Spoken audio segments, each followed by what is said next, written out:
Hello, everyone. I am back very close to the last video, but this is something very special. Game theory. FNaF, another mystery solved. I'm guessing this is the video for, what is it? Fazbear Fright Summer 4 Step Closer. I'm here to react to it for my first time. You guys seem to like the last one, which was the Stitch Raid episode, so I thought I'd just react to this, kind of give my thoughts. I think I know what's going to happen, but I've been told I'll be very surprised. And I think I know where he's going with it, but let's just get into it.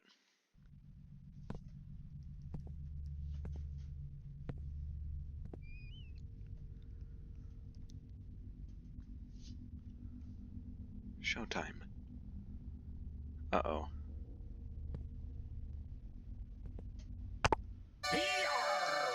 You can be a pirate, but first you'll have to lose an eye and an arm. You can be a pirate.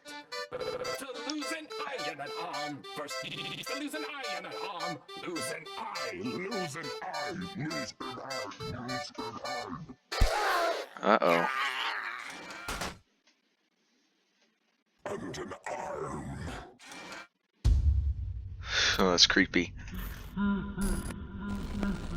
Hello, Internet! Welcome to Game Theory, the show that is, without exaggeration, thinking of reaching out to Scott Cawthon so that we can jointly buy Chuck E. Cheese's quickly dying restaurant franchise so Oh, that would be awesome. we can transform them into what they were always meant to be, real-world FNaF experiences. Heck, they've already got the terrible pizza taken care of. We could probably even sell the idea to YouTube Originals and make a whole series about transforming the pizzerias into horror-themed dining experiences, which would also help mitigate the costs of doing all that. No joking here, Scott. This is something we absolutely can and probably should do. I've recreated your games before in real life, and they seem to be pretty well received.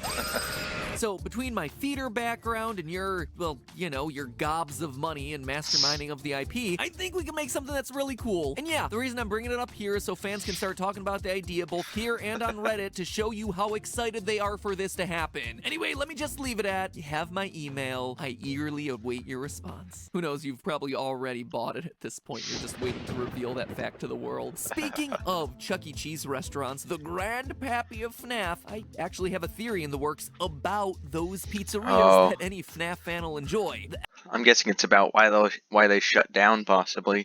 Or maybe those fake rumors that showed up. Episode Maybe. will be going live in the next few weeks on my newest theory Food channel, Theory. Food Theory, which, if you haven't checked out yet, you totally should. Link is down in the description. Yes, it sounds like a joke. No, it's not. We've not only got episodes about Chuck E. Cheese on the way, but also horror episodes like how the ghost of KFC's Colonel Sanders has been cursing people for decades. Yes, it is a real thing that we are That's currently nice. researching. It's the same science, math, and over-research that we do over here, except, you know, on real-life topics. And for anyone who's hesitant to check out a channel about food, we're already winning people over. Like Jack here over on Twitter, who said he started Oh my gosh, I suggest you guys go check out Food Theory. It's a really good channel, and they're already at 1 million in like a week, so that's just completely amazing. out skeptical, but watched the episodes and immediately got the concept. We've got over 500,000 subscribers in the first 24 hours, and we're getting really, really close to that million in these first 2 weeks. So please, please, please help us reach that milestone in record time. Show the world how passionate we theorists are by shattering that subscriber record. And hey, FNaF even already has made an appearance on the show. It's in every single intro of Food Theory. So subscribe to Food Theory today to get your daily dose of brain food. In a sucky, no good, awful year, seeing so many people excited about this new channel has really helped us all out. So thank you guys for your support, thank you for your subscription, and I can't wait to deliver you more. It's been a lot of work, but it's really fun. Alright, a new month, a new FNaF book, a new set of lore reveals. Earlier this month, the latest Fazbear Fright book, Step Closer, hit store shelves, and even though it has a super forgettable name, the stories inside of it are epic. Not just because they're some of the most gruesome in the series. I mean, page 1 literally starts with a dream sequence where a kid's eye gets popped by Foxy's hook, but because of the lore drops that are happening in this thing, they are huge. Up until this point, the Fazbear Frights books have...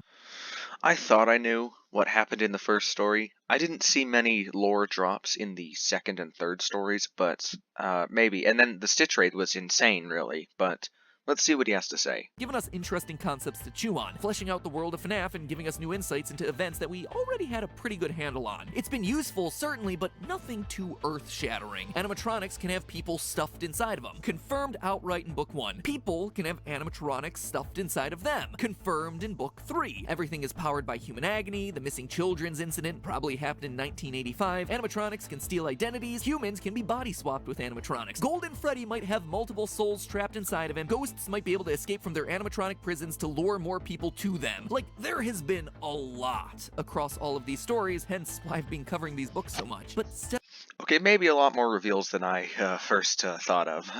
Closer's lore drops are attacking some of the biggest lingering questions still in existence from these games. The ones presented to us by the two most frustrating games in the franchise, FNaF 4 and FNaF 6. Questions that are yeah, it was FNaF 4 was the weird one, but FNaF 6 I thought it was all just mainly Midnight Motorist being a pain. still hotly debated by the FNaF community. So today we're looking at the first of those debates, the ones related to FNaF 4, and looking at what those answers mean for the rest of the series. Today we confirm the identity of this guy, the older brother, Foxy Bro. Real quick though, before we get to the meat of this theory, let's quickly speed our way through probably the least important story of this new trio, the middle one titled Dance With Me. In it, we cover Casey, a young woman who's coming from a tragic childhood. She lives on the street picking pockets and nabbing purses. One day, she robs a mother and a young girl outside of Circus Baby's Pizza World, which we're told has itself a big red door. Woo! Woo! Woo! Oh my Potentially gosh. important detail alert. Oh. Anyway, one of the items that she nabs is a set of cardboard glasses. Wait. What was that? No. Has itself I didn't notice a that. big red door. Woo! Woo! Woo! Woo! Potentially important. No. Could it be the same location? Just recolored.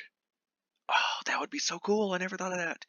But it was never suggested anyways. Detail alert. Anyway, one of the items that she nabs is a set of cardboard glasses. When Casey puts them on, she sees a hologram of Ballora spinning in the distance. Weirded out by this, she has other people try the glasses on and no one else manages to see Ballora. From that point onward, each time she puts on the glasses, the hologram gets closer and closer, which begins to freak her out to the point of her leaving town and trying to put her life back together in hopes that it gets Ballora to leave her alone. A couple cities and failed jobs later, Casey eventually decides to return the stolen items to the mother and the daughter, hoping that it'll make amends. The family welcomes her in and forgives her, but when the little girl Isabella puts the glasses on, she not only sees Ballora, but she immediately begins dancing. It's a very vague ending because it's unclear whether Ballora, who was one step away from getting Casey, instead nabs the girl because she's the one who puts the glasses on next, and the dancing is the girl becoming possessed, or if it's the girl just excited to be dancing alongside one of her favorite characters, Ballora. Anyway, there's not a whole lot to talk about with this one. The technology is super strange. Yeah, it wasn't clear whether that was a possession or just going along with it. I covered that in my video, but yeah. I wish it was a little more clear, but it's still something to chew on. Is apparently advanced enough to have holographics that work in cheap cardboard glasses for kids. That would be strange enough, but there's also some extra weirdness that the holograms can interact with the physical world. We see throughout the story that this Ballora hologram kicks up leaves and causes them to swirl around her. To quote from the story, there was Ballora, pirouetting among the colorful fall leaves. As she spun, the bright leaves were sucked into her vortex. For a few seconds, Casey admired the beauty, but then she thought, wait, if Ballora is just a picture, a hologram, then how is she affecting the objects around her? That's exactly what I noted, and it's very interesting. I hope he brings up the illusion discs and how she feels dizzy when putting on the glasses. It didn't make sense. Welcome to the world of being a FNaF theorist, Casey. It didn't make sense. Prepare to get that one tattooed on your forehead. But in all seriousness, it does raise a big question. Is she actually a hologram or just invisible and the glasses are somehow revealing her? It's unclear. Today I'm going to be talking a lot about those weird little details that just seem so oddly specific for a book to call out that it feels like the book is trying to tell us something, and this seems like one of them, but while I could spend a lot of time trying to figure it out, to my knowledge, holographic or invisible animatronics haven't really been a thing yet in the franchise, so we'll just have to cross that bridge when it becomes important. Unless, oh damn it might be a phantom animatronic. No. Oh, no. No, they don't interact Phantom animatronics? No, there's no way they're real. with the real world, do do they? Last point to be made about this animatronic. No. Not the They don't interact with phantoms. the real world, do they? Last point to be made about this story. No, the phantoms do interact with the... Oh, that throws a wrench in so many things.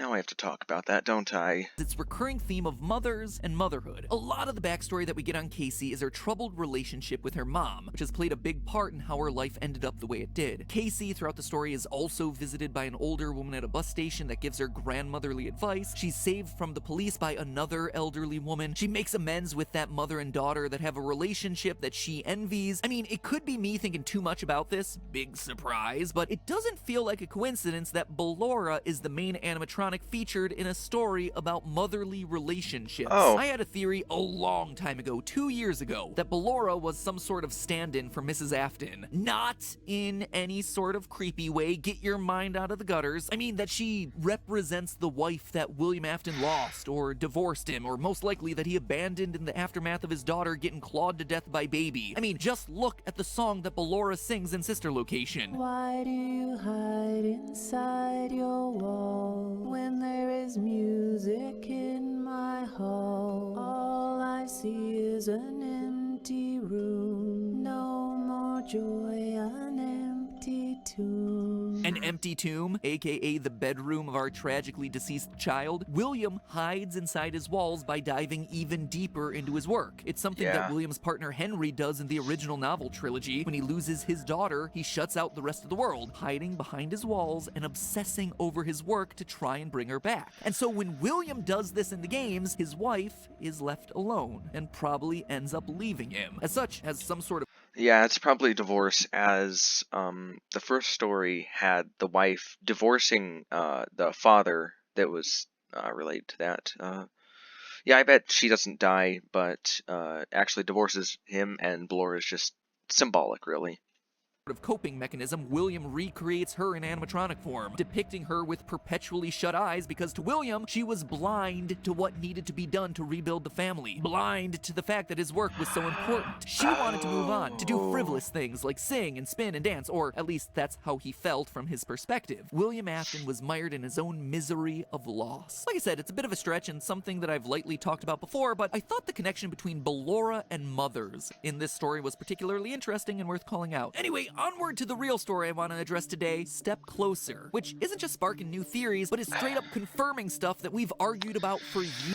It's debatable, but let's see if he can really pull something together. I thought I had a grasp on it, but In it, we meet Pete, a 16-year-old who, due to their parents' divorce, has to babysit his little brother, Chuck the Chump. One day, while watching him at a Freddy Fazbear's Pizzeria, Pete, annoyed about having to be the responsible one, decides to scare Chuck a little by taking him backstage to see an out-of-service Foxy. Pete fires up the machine, and Chuck runs away, leaving Pete alone to get seemingly hypnotized by Foxy's performance. A performance that repeats one line over and over. "You can be a pirate, but first you'll have to lose an eye and an arm." And from there, you can probably guess what happens. Over the next few days, Pete gets into multiple accidents that put either his eye or his arm in danger. A scalpel nearly hits his eye in science class. A butcher knife almost chops off his hand at the store. A buzzsaw blade shoots out at him from a nearby construction site. He gets hooked in the face by a fishing line, and he almost loses a hand to a Chinese finger trap at the school carnival. Anyway, the two brothers eventually make amends and come to the realization that Pete needs to face down Foxy to break some curse. Pete rushes to Freddy's, but in his panic, he's hit by an oncoming truck and killed. Bam. Out of nowhere. It's this awful reveal that you absolutely do not see coming because you feel so bad for this kid. You're like, oh, he's apologized to his brother. They have a good relationship. They have a plan for getting Pete out of this after him being brutalized for the better part of a week. He's on his way to close off the story and then, bam, it just ends. And that would be where the story ends, except for one thing. Pete is still alive. Kind of. We pick up back in the hospital where Pete's soul is trapped inside of his own dead body. Pete is an organ donor. Against his will, I might add. Thanks a lot for signing me up for that one, Mom. And they just got an emergency request for, you guessed it, an eye and a hand. Pete is forced to helplessly watch as his body is taken apart by surgeons. Like I said at the beginning of this episode, this story is shocking. But That story freaks me out so much, and it just doubled how freaked out I got just by that description right there. That was What's even more freaky. shocking is the lore confirmation that we get in this thing. Pete's story 100% confirms for us that Foxy Bro, the older kid from FNaF 4 who repeatedly traumatizes his younger brother before eventually getting him chomped in the jaws of Fredbear, that is undeniably Michael Afton. 100% no doubt. It's something that we strongly suspected for a while, and something that later evidence started to throw into question, but this story, happening 5 years after that game's initial release, That's what I had chalked it up to in my video, but then I ran into some debate about Pete and Chuck still being fusions of the Foxy Mask Bro and Crying Child, kind of them having traits from each character. So let's see if he sees something I didn't. finally clears it up for us. Obviously, there are some superficial similarities here. Pete has a younger brother who's scared of the animatronics, just like Foxy Bro has the Crying Child. Chuck wasn't really scared of the animatronics. He was never scared of Foxy when he took him into the back room. He was scared of getting in trouble. I'm not trying to make excuses. I'm just trying to point small things out. His younger brother who's scared of the animatronics. It was actually Pete who was kind of scared of Foxy. Not really, actually, after all those... after kind of the... He had a nightmare about Foxy. That may be one of the things. Pete is connected to Foxy throughout the story, just like the brother in the Foxy mask. Pete and Chuck's parents are divorced, just like it seems William and Mrs. Afton are in the game, leaving the older brothers alone to care for their younger siblings. At one point in the story, Pete's hand starts to turn purple, which points us back to Michael Afton and sister location physically turning purple. And lastly is that final scene where Pete should be dead, but isn't, which exactly mirrors the iconic words of one Michael Afton. Father, it's me, Michael. I should be dead, but I'm not. But all of it is just a bunch of weak parallels between Foxy Bro and Michael and Pete, and Foxy Bro and Pete. How do we know for sure that all three of these characters are connected? One word, gum. People ask me a lot how I come up with these. I guess he's kind of right. The only thing that puts it off is the scared of animatronics, but maybe that's kind of weak. I do see where he's going with this, though. Theories, and more often than not, it's small details that just stick out as off for the author or game designer to include, as though they're purposely seeding these details out there to try and signal something to us. And in this particular story, the odd character detail of Pete is that he chews gum a lot. Page 4, he's chewing watermelon gum while watching his brother. Later, when he's scared by the Foxy animatronic, the book makes mention of him swallowing that gum. Okay, that's fine, that's a one-off thing, no big deal. But later, on the way to the butcher shop, we're told that he, quote, pops a wad of watermelon gum into his mouth. On the boat fishing with his dad, he wishes he had brought his watermelon gum. It is mentioned a lot in this short story, enough that it sparked my theorist senses and made me flag it to look into later. Now, obviously, at no point during FNaF 4, or heck, any of the games, do we see a character actively chewing gum. That'd be silly, but that's not the only place that we see these characters at this point. Let me direct your attention back to the FNaF Survival Logbook. Who knew that a book with dabbing Chica as an active selling feature would become the single most important item for lore solving of this franchise? For those of you who don't remember this little gem, it's the logbook, originally owned by Mike, as we see on the title page, and helped us to solve for Cassidy's name. And wouldn't you know it, but today it's also the thing that's gonna now reveal to us Michael Afton's true identity. Page 49, quote, list 10 bad habits you'd like to break. Number 1, chewing gum excessively. I mean, there it is, plain as day. Pete chews gum excessively. Michael Afton chews gum excessively. Pete eventually turns purple and comes back to life after being dead. Michael Afton eventually turns purple and comes to life after being dead. Pete is an older brother who scares his younger sibling using Foxy. Foxy Bro in FNaF 4 is an older brother who scares his younger sibling with Foxy. Pete equals Michael, and Michael equals FNaF 4's Foxy Bro. I guess that's true. You'll have to look into that. I'm not trying to make excuses, just this throws a little hole in what I had previously thought, but let's see what else he's got. Bro, done, confirmed, another character identity locked. Confirmed. This detail has been sitting in the logbook for years, just waiting to be used. Kind of impressive. Well done there, Scott. Well done. And this confirmation tells us everything we need to know about Michael's motivation for the rest of the game series. He's avenging his brother's death, the one that he made happen. When Golden Freddy appearances are accompanied by the words, "It's me," it is literally the younger brother saying, "It's me. I'm here," to his older brother. Okay, I can accept Michael being the older brother, but I cannot accept Golden Freddy being the crying child. I have a little explanation for that. But of course, it is never that easy. This same security logbook, this wait, thing what? that has been so pivotal to solving so many mysteries of this franchise, raises just as many challenges. Because sure, here it just confirmed the Foxy Bro connection, but then it also has lines like these. Page 103, the party was for you. Page 75, does he still talk to you? In reference to psychic friend Fredbear. Page 23, was your favorite childhood toy a plastic purple telephone? Page 20, what do you remember? And most troublesome of all, page 31, do you remember your name? All of these questions seem pointed to the crying child. The party was for him. His favorite toy was the purple telephone. Fredbear did talk to him, and never to Foxy Bro as far as we know. In fact, these are the exact questions. Funny thing is, those questions, I don't know if I don't think MatPat's seen this, but those questions are directed at the crying child. He is a spirit in the logbook, and those questions are directed at him from likely Cassidy. So actually, this still makes sense with those questions still being there.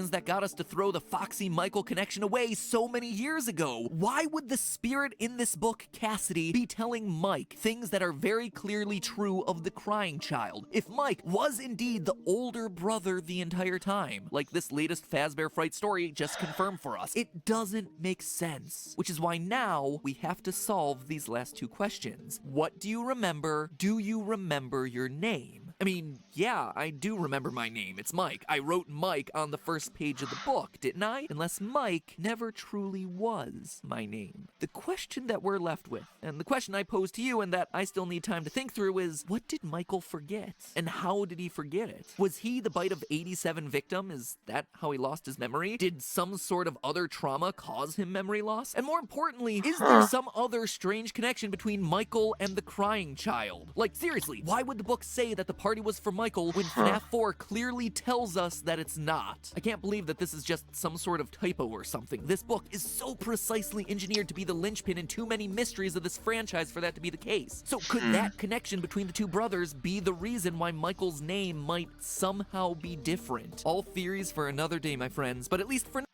I think he's really missing that detail that the crying child spirit is in the book. It says at some point, the party was for me. I can hear the sounds. That's two spirits in the book and Michael as the older brother writing in red. Somebody please get that detail to MatPat. He needs to see that. now, we're one more confirmed step closer to getting the answers we've been looking for so long. So maybe that's the reason why the story is in fact called Step Closer, because otherwise that title for a story about a kid losing an eye and an arm just doesn't make a whole lot of sense. Next time, we tackle Susie and her connections to FNaF 6. In the meantime, remember that food theory exists as a channel. Food theory. Okay, that was my reaction to this video. Can we please get the detail that there is two spirits in the logbook, one being Cassidy telling the party was for you, and one being the crying child who says, I can hear the sounds, it was for me. And they kind of exchange talking in that. So I have been pretty swayed to the side of Michael Afton from this, since I thought I had seen less evidence, like it wasn't as clear, but that makes it pretty clear actually. So thank you guys for watching. Sorry for this being such a short-nosed video, and theorize on that story in the comments if you guys want. That's about all for me for now. It's very interesting. I'll be sure to watch the next video when it comes out. So thank you guys for watching.